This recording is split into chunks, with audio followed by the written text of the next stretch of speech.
Hello दोस्तों, स्वागत है आपका हमारी ऑनलाइन क्लासेस में। हम लोग देख रहे हैं हड़प्पा सभ्यता। और पिछले वीडियो में हम लोगों ने देखा था कि किस किस स्थल से क्या क्या साक्ष्य मिले हुए हैं। और आज देखेंगे हड़प्पा सभ्यता का सबसे महत्वपूर्ण चैप्टर, और वो है सैंधव कला। तो सैंधव कला की दृष्टि महत्वपूर्ण है और यहाँ से भी प्रश्न आए हुए हैं। दोस्तों, यहाँ अगर हम लोग सैंधव कला की बात करें तो सैंधव सभ्यता के निवासियों की कला को बड़ा ही उपयोगी परक कला कहा गया है। उपयोगी परक इसलिए कहा गया है क्योंकि ये सैंधव सभ्यता के निवासी छोटे छोटे निर्माण कार्यों पर अपने कलाओं का प्रदर्शन किया है। और इन्होंने भवन वगैरह बहुत सादे बनवाए हैं। इनके भवन सादे बने हुए हैं। कहीं कहीं अपवाद स्वरूप कालीबंगा पर मिट्टी की दीवारों की पुताई वगैरह के साथ मिले हैं, नहीं तो भवन सादे होते थे। ये छोटे छोटे निर्माण कार्यों पर अपनी कलाओं का प्रदर्शन किए हैं, इसलिए कहा गया है कि ये उपयोगी परख हैं। उस पर खर्च कम हुआ है, जैसे मोहर है, मनके हैं इत्यादि है, कुछ मूर्तियां हैं, मृदभांड हैं, इन पर इन्होंने कलाओं का प्रदर्शन किया है। इसलिए कहा गया है कि सैंधव सभ्यता के निवासियों की जो कला है वो उपयोगिता परक है। तो यहाँ हम लोग देखेंगे इनके छोटे निर्माण कार्यों में एक एक करके देखेंगे कि किस तरह का कलाओं का प्रदर्शन किए हैं। तो यहाँ सबसे पहले हम लोग देखते हैं मूहर।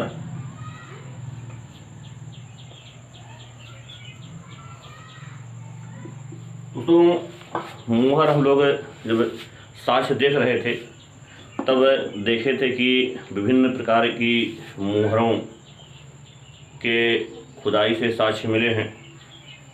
और दोस्तों, इस सैंधव सभ्यता की मूहरों पर कला का प्रदर्शन देखा गया है, कला के दर्शन होते हैं यहाँ। और यहाँ अगर हम लोग मूहर की बात करें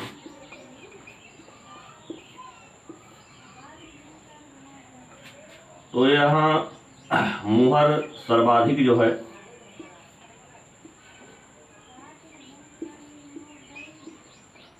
सेलखड़ी या स्टेटाइस को बोलते हैं, मिट्टी,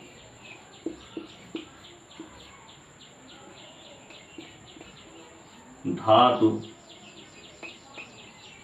प्रोटीन, बहुत सी चीज़ें हैं जिससे बनाई गई हैं मोहरें। और इसमें सर्वाधिक सेलखड़ी पत्थर की मूर्तें मिली हैं, मोहरें मिली हैं। पहले नंबर पर सेलखड़ी की बनी हुई मोहरें मिली हैं, दूसरे नंबर पर मिट्टी की है।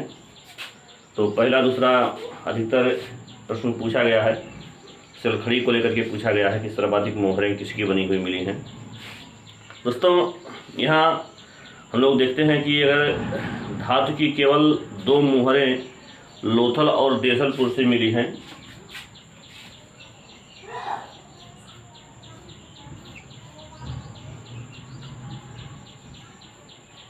लोथल और देसलपुर, यहाँ से धातु की मोहरें मिली हुई हैं। और अब हम जरूर से देखते हैं मूहर का आकार, यानी मूहर किस आकार प्रकार का होता था। तो यहाँ जो मूहरें हैं, मूहरों के विविध आकार हैं, वर्गाकार चौकोर हैं, वर्गाकार हैं, गोल हैं, बेलनाकार हैं। मूहरों का आकार अगर देखें तो ये वर्गाकार,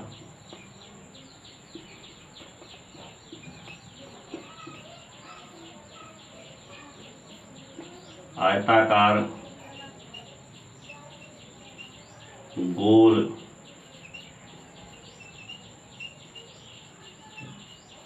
बेलनाकार दोस्तों, इन विविध आकारों में देखें तो यहाँ पर सर्वाधिक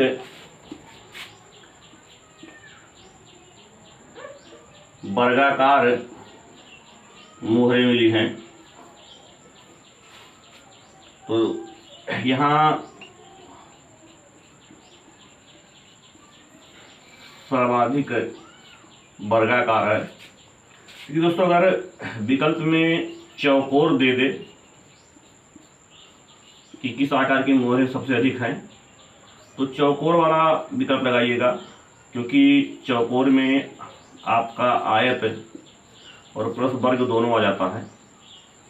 तो यहाँ चौकोर की संख्या सबसे ज़्यादा हो जाएगी। तो ये मोहरों के विविध आकार हैं, और हम लोग देखे हैं कि चलखड़ी पत्थर की मोहरें सबसे अधिक मिली हुई हैं, और इसका जो आकार है ये वर्गाकार आकार में सबसे अधिक मोहरें मिली हैं, और सबसे अधिक मोहरों की लंबाई 2.8 × 2.8 सेंटीमीटर है। तो यहाँ हम लोग मोहरों का जो है आकार देख लिए। दोस्तों, ये जो मोहरें आई हुई हैं, यहाँ मोहरें मिली हुई हैं, इसमें जैसे बेलनाकार मोहरें हैं। बेलनाकार मोहरें यहाँ भारत की नहीं है। बेलनाकार मोहरें जो मोहनजोदड़ो से मिली है ये मेसोपोटामिया से आयातित है। वहाँ मेसोपोटामिया में इस तरह की बेलनाकार मोहरें मिली हैं। गोल मोहरें फारस की खाड़ी से आयातित मानी जाती हैं। तो इससे लगता है कि उस समय व्यापार व्यवस्था बड़ी उन्नत अवस्था में था। व्यापार वाणिज्य विदेशों से जो है व्यापार हो रहा था, और उसी व्यापार के क्रम में कुछ मोहरें यहाँ आ गई थी, और वो जो उत्खनन में प्राप्त हुई कि फारस और मेसोपोटामिया की जब खुदाई हुई तो वहाँ से भी इसी तरह की मोहरें मिली हैं। दोस्तों, हम लोग कई मोहरों पर चर्चा किए थे जब हम लोग उत्खनन में देख रहे थे। मोहनजोदड़ो से, हड़प्पा से, लोथल से तमाम मोहरों की चर्चा किए थे। दोस्तों, ये जो मोहरें मिली हुई हैं, मोहरों पर अधिकतर पशुओं का अंकन हुआ है, और यहाँ दो प्रश्न बनते हैं कि मोहरों पर सर्वाधिक किस पशु का अंकन है, और मोहरों पर सर्वाधिक कलात्मक किस पशु का अंकन है, यानी कलात्मक अर्थात सुंदर। तो ये थोड़ा सा ध्यान देने वाली बात है यहाँ कि अगर हम लोग देखें मोहरों पर सर्वाधिक अंकन यानी सबसे अधिक जो आकृति बनाई गई है वो एक श्रृंगी पशु है। एक श्रृंगी पशु मतलब एक सिंह वाला पशु, ये सर्वाधिक बना हुआ है। और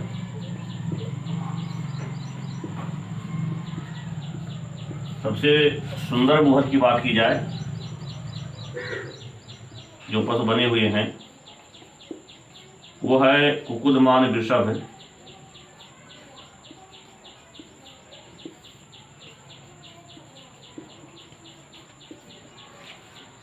दोस्तों, मोहरों को लेकर के हम लोग महत्वपूर्ण चीज़ें देखें कि मोहरों का निर्माण किससे हुआ है। हम लोग देखें चलखड़ी से हुआ है सबसे अधिक, दूसरे नंबर पर मिट्टी से हुआ है। दूसरा हम लोग देखें मोहरों का सबसे प्रचलित आकार 2.8 × 2.8 सेंटीमीटर है। मोहरें किस आकार में बनी हैं? वर्गाकार, आयताकार, बेलनाकार, गोल, तिकोना। तो इसमें सबसे अधिक जो मोहरें बनी हैं वो वर्गाकार में बनी हुई हैं। और इसके अलावा हम लोग मोहरों में देखे हैं कि मोहरों पर सबसे ज़्यादा किस पशु का अंकन हुआ है, तो वो है एक श्रृंगी पशु। और सबसे सुंदर मोहरों पर किस पशु का अंकन हुआ है, तो वो है कुकुदमान वृषभ। कुकुदमान मतलब होता है ऊंचे डिल्ले वाला बैल। तो यहाँ मोहरों में हम लोग देख लिए महत्वपूर्ण चीज़ें। और मोहर के बाद में हम लोग देखते हैं मनका। मनका मतलब होता है मोती, जो देखते होंगे हार वगैरह में या माला वगैरह में गूंथा जाता है। तो ये मनके के अवशेष ही हड़प्पा सभ्यता से ही मिलने शुरू हो गए थे और इन मनकों पर भी उच्च कला के दर्शन होते हैं। दोस्तों, अगर हम लोग यहाँ हड़प्पा सभ्यता में मनकों की बात करें तो यहाँ हम लोग देखे थे कि चाहुंदड़ो और लोथल, यहाँ दो जगह जो है मनका निर्माणशाला था, यानी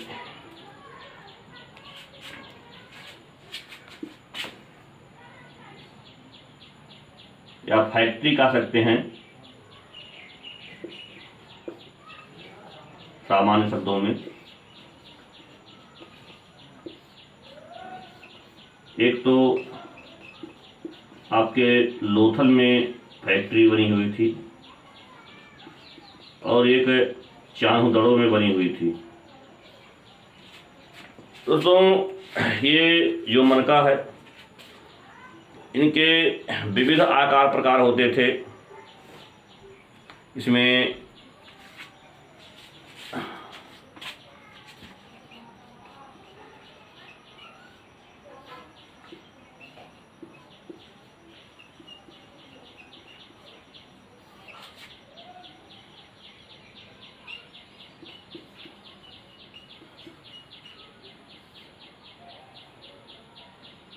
इसमें आपके सर्वाधिक जो मनके मिले हैं वो ढोलाकार मिले हैं। दोस्तों, यहाँ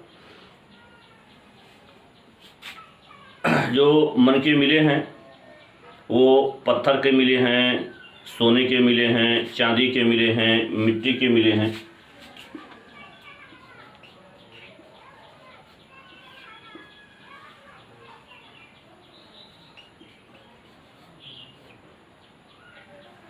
धातु ना कह सकते, सोना, चांदी, पत्थर।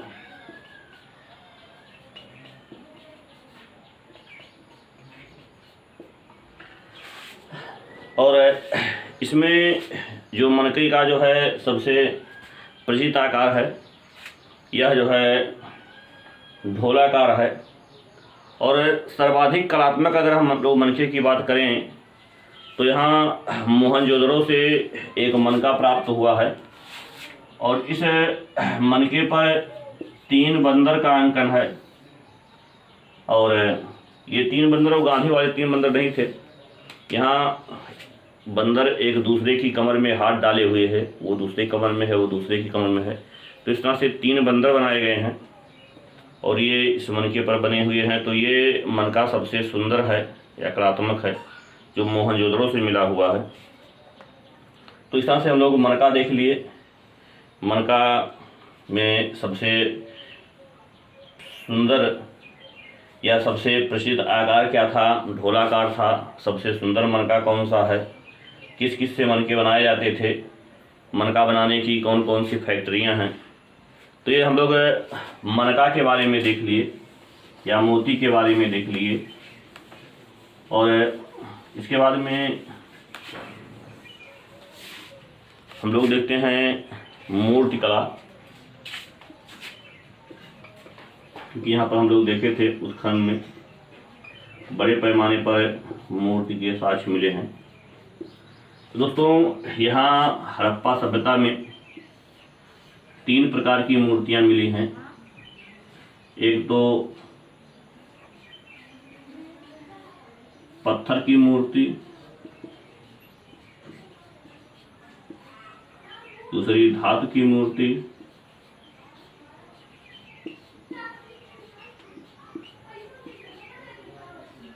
और तीसरा है मृण मूर्ति, अर्थात इसी को मिट्टी की भी मूर्ति कहा गया है। थोड़ा सा इसमें इंक डाल दें क्योंकि इंक समाप्त हो गया है। दोस्तों, हम लोग धातु की मूर्ति की बात कर रहे थे मूर्तियों में।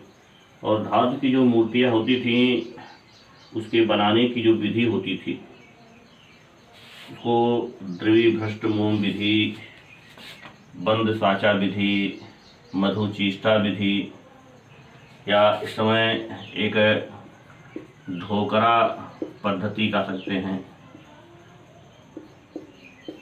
तो ये प्रश्न आया हुआ था एलटी में कि मूर्तियाँ किस विधि से बनाई हैं, तमाम नाम दिए गए हैं। असल में इसमें होता यह है कि जो जैसे मान लीजिए हम कोई संरचना है, मान लीजिए हमको गोले को बनाना है, तो पहले सांचे में हम लोग पूरा मोम भर देते हैं और यहाँ एक छेद कर देते हैं और यहाँ छेद करके इसमें हम लोग धात डालते हैं। तो धात डालते डालते जब पूरा भर जाता है, यहाँ से निकलना शुरू होता है, कर देता है, तो यहाँ हम लोग इसमें धात डालना बंद कर देते हैं और बाद में जो है सांचे को खोल करके अलग कर देते हैं। तो ये द्रविभ्रष्ट मोम विधि है। और यहाँ हड़प्पा सभ्यता में हम लोग देखे थे कि सबसे पहले कांस्य धातु को खोजा गया था, लेकिन बाद में तांबे के भी जो है बड़े पैमाने पर साक्ष्य मिलते हैं। और अगर हम लोग धातु मूर्ति की बात करें तो सबसे पहली मूर्ति जो धातु की है वो कांस्य नर्तकी है। एक नर्तकी की मोहर मिली है, जिसमें दिखाया गया है कि उसका एक पैर जो है उठा हुआ है और बायां कमर जो है, बायां हाथ है कमर पर है और थोड़ा सा नीचे से टूट गया है एक पैर जो है मूर्ति की। और इस मूर्ति में दाहिने हाथ में पूरी चूड़ियाँ हैं यहाँ से लेकर के।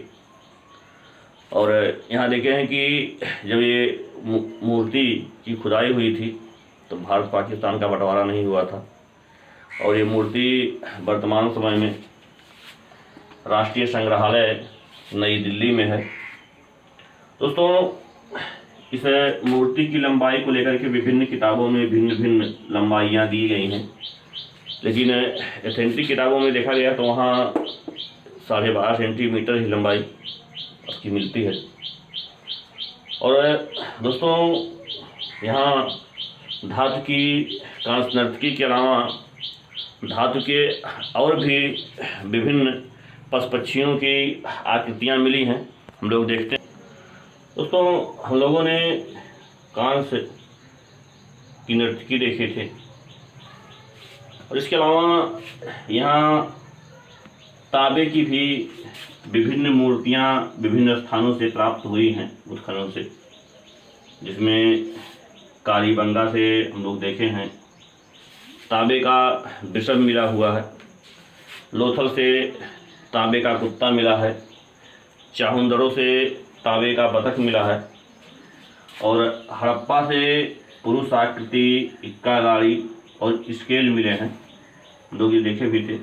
और दैमाबाद से कांसे का रथ मिला हुआ है, कांस्य रथ मिला हुआ है, जिसे एक नग्न मानव चला रहा है और उस रथ में बैलों की एक जोड़ी जुटी हुई है।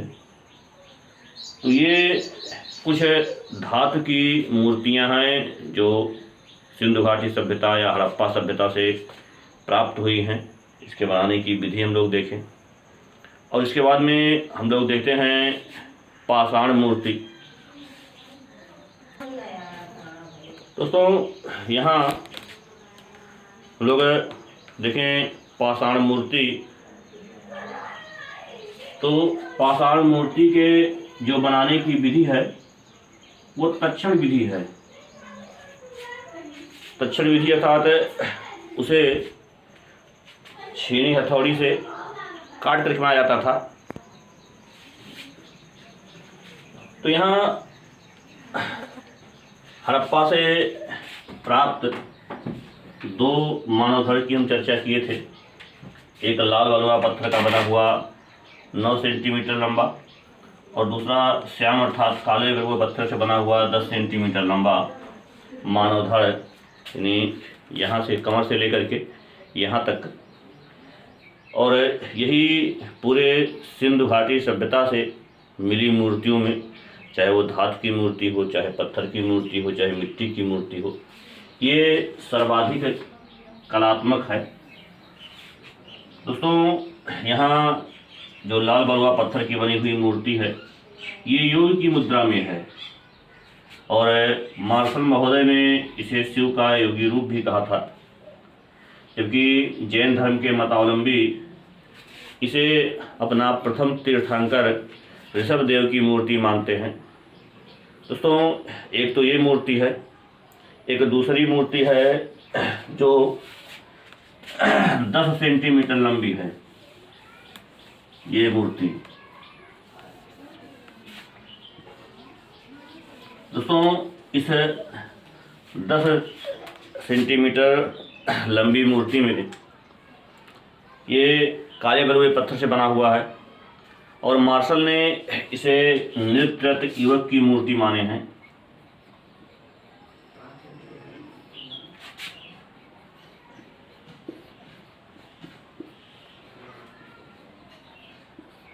जबकि भारतीय विद्वान वासुदेव शरण अग्रवाल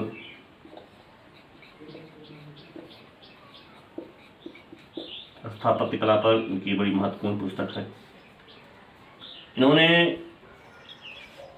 इसे स्त्री या युवती की मूर्ति माने हैं, क्योंकि नारी सुलभ विशेषताएं इस मूर्ति में दिखती है, और इसलिए वासुदेव शरण अग्रवाल का मत थोड़ा सा उपयुक्त प्रतीत होता है।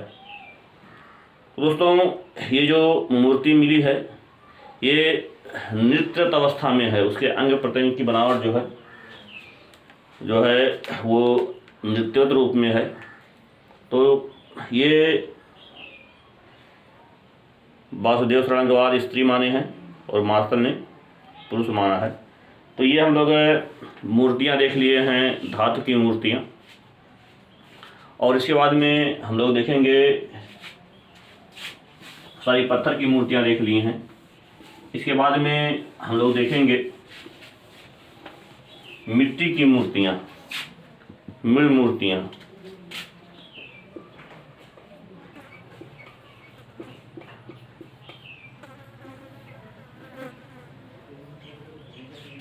तो ये मूर्तियाँ अधिकतर चिकोटी विधि से बनाई गई हैं, हालांकि कहीं कहीं पर सांचे का भी प्रयोग हुआ है, लेकिन अधिकतर चिकोटी पद्धति से मूर्तियों का निर्माण हुआ है। चिकोटी मतलब इससे पकड़ करके जो है ये चिकोट करके बना देते थे। तो यहाँ चिकोटी पद्धति से मूर्तियाँ बनाई गई हैं। अगर हम लोग मूर्ति की बात करें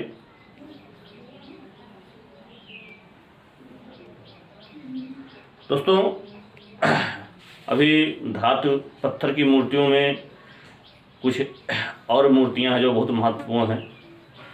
एक मूर्ति आप लोगों को देखे थे, पुरोहित या योगी की मूर्ति, लोग पत्थर में ही देख रहे थे। तो पत्थर में ही एक मूर्ति देते हैं। थोड़ा सा ध्यान विस्मित हो गया था, यहाँ से प्रश्न भी पूछा गया है। पुरोहित या योगी की मूर्ति कहाँ से मिली है?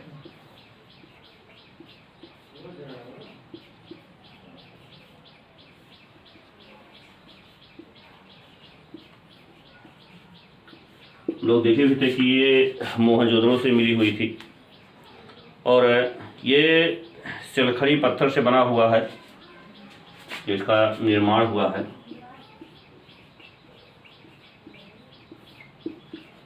वो सिलखड़ी पत्थर से बना हुआ है।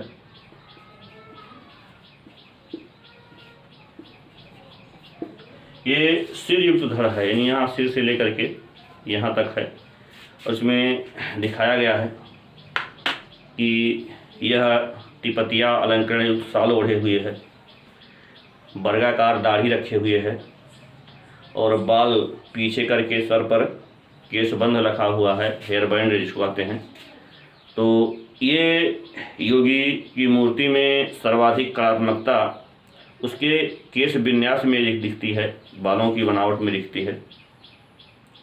और ये पुरोहित या योगी की मूर्ति के अलावा हम लोग देखे थे मोहनजोदड़ो से ही हाथी और भेड़ की संयुक्त मूर्ति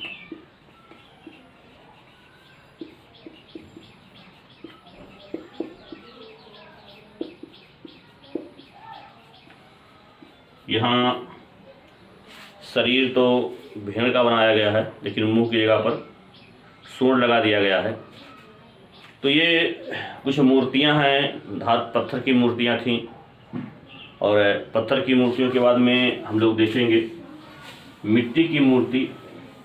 तो मिट्टी की मूर्ति को मृणमूर्ति कहा गया है, और यहाँ पर मृणमूर्तियों के बड़े पैमाने पर साक्ष्य मिले हैं।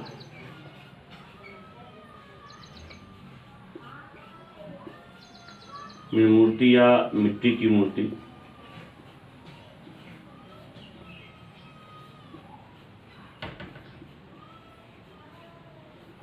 और इसके बनाने की विधि है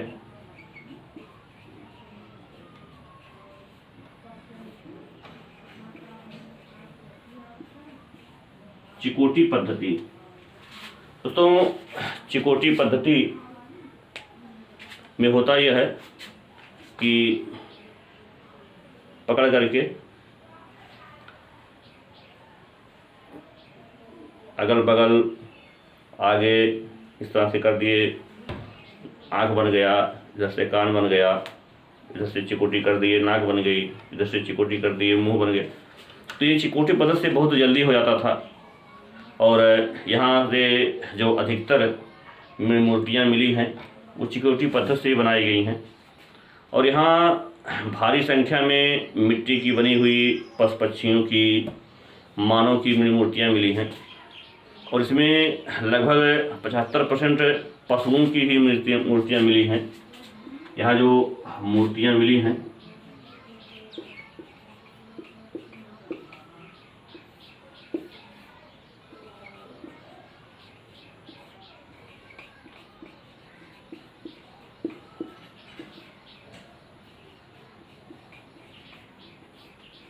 इसमें लगभग 75% पशु पक्षियों की ही मूर्तियाँ मिली हुई हैं। और अधिकतर मूर्तियाँ चिकोटी पत्थर से बनाई गई हैं। अपवाद स्वरूप कहीं सांचे में मूर्तियाँ बना ली गई हैं। और यहाँ हम लोग देखें कि जो मूर्तियाँ मिली हैं, मानव की मूर्तियाँ मिली हैं। हालांकि मानव की कम मिली हैं, लेकिन यहाँ मानव में अगर हम लोग देखें तो यहाँ पर सर्वाधिक स्त्री की मूर्ति मिली है पशु मानवों में। और पुरातत्वविदों ने इसी आधार पर हड़प्पा सभ्यता को मातृ सत्तात्मक सभ्यता बताया था, यानी जहाँ स्त्रियों का वर्चस्व हो, उनकी शासन सत्ता चलती हो। तो दोस्तों, यह मूर्ति है। और मूर्ति इसमें 75% पशु पक्षियों की मूर्ति मिली हुई है। मानव की मूर्ति कम मिली हुई है, लेकिन मानव की मूर्तियों में स्त्रियों की मूर्ति सबसे अधिक मिली हुई है। दोस्तों, और भी बहुत सी मूर्तियों की हम लोग चर्चा किए थे पीछे। हम लोग देखे थे कि मूर्तियों में सबसे अधिक जो मूर्ति मिली है वो वृषभ की मिली है। वृषभ की मिली है, भेड़ की मिली है, गैंडा, भैंसा पशुओं में।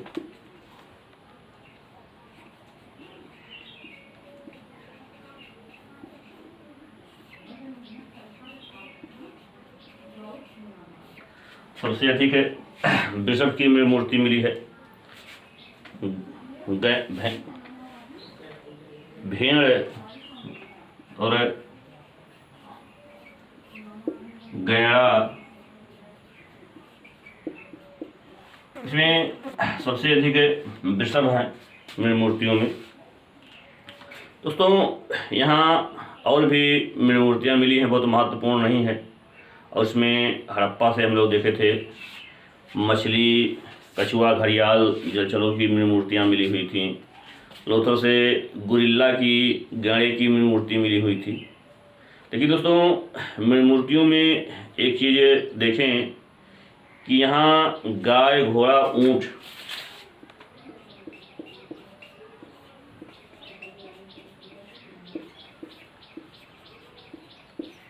कोई मूर्ति नहीं मिली है। हालांकि वृषभ की सबसे अधिक मिली हुई है, ध्यान देने वाली बात है, लेकिन गाय की कोई भी मूर्ति नहीं मिली है। और मूर्तियों में 2-3 चीज़ें महत्वपूर्ण हैं। बनाने की विधि, सर्वाधिक मूर्ति किसकी मिली है? पशुओं की। पशुओं में सबसे अधिक किसी की है? वृषभ की है। और मानवों में स्त्री पुरुष में स्त्री की सर्वाधिक मिली हुई है। और गाय, घोड़ा, ऊंट इनकी मूर्ति नहीं मिली हुई है।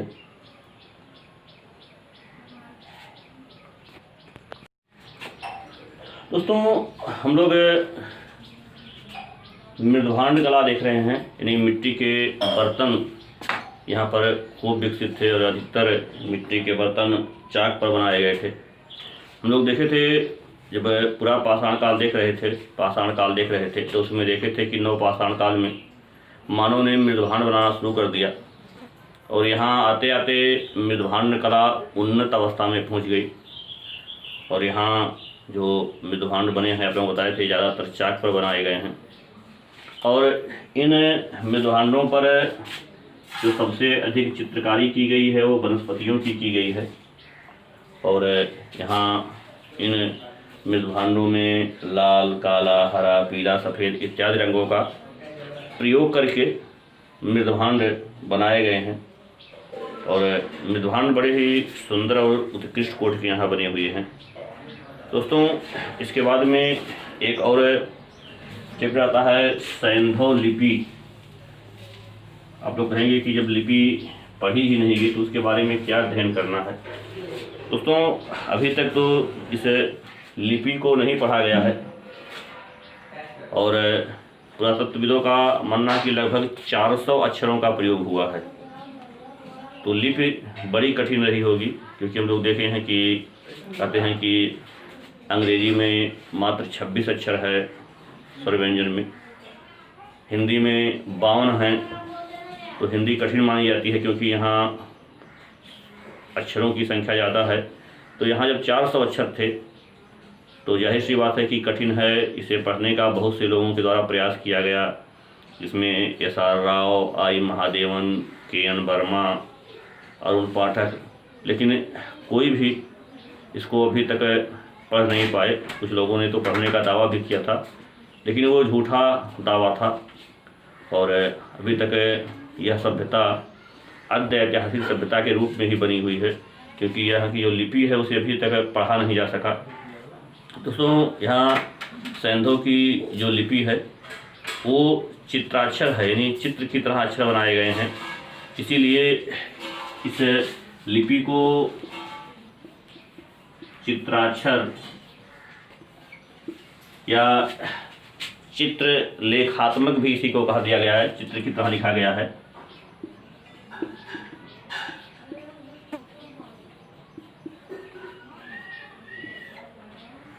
या इसी को इंग्लिश में पिक्टोग्राफिक भी कहा गया है।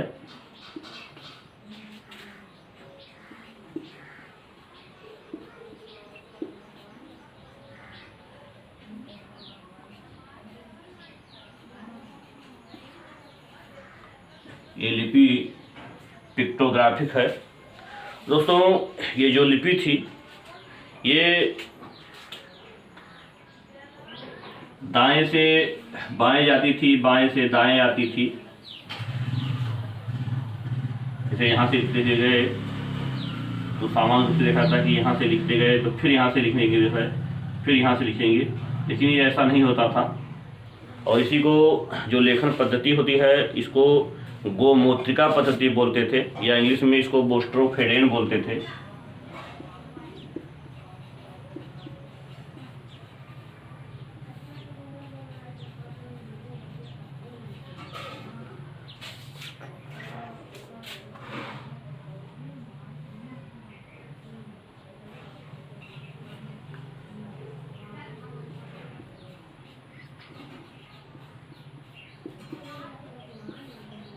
तो लिखने की पद्धति जो है गौमुत्रिका या बुस्ट्रोफेडेन है, और इसकी लिपि है पिक्टोग्राफिक। तो बुस्ट्रोफेडेन और पिक्टोग्राफिक दोनों थोड़ा सा ध्यान में रखिएगा कि पिक्टोग्राफिक लिपि है और बुस्ट्रोफेडेन जो है लिखने की पद्धति है। तो दोस्तों, लिपि को लेकर के हम लोग देखें, दो बहुत महत्वपूर्ण चीज़ें हैं, बुस्ट्रोफेडेन और पिक्टोग्राफिक।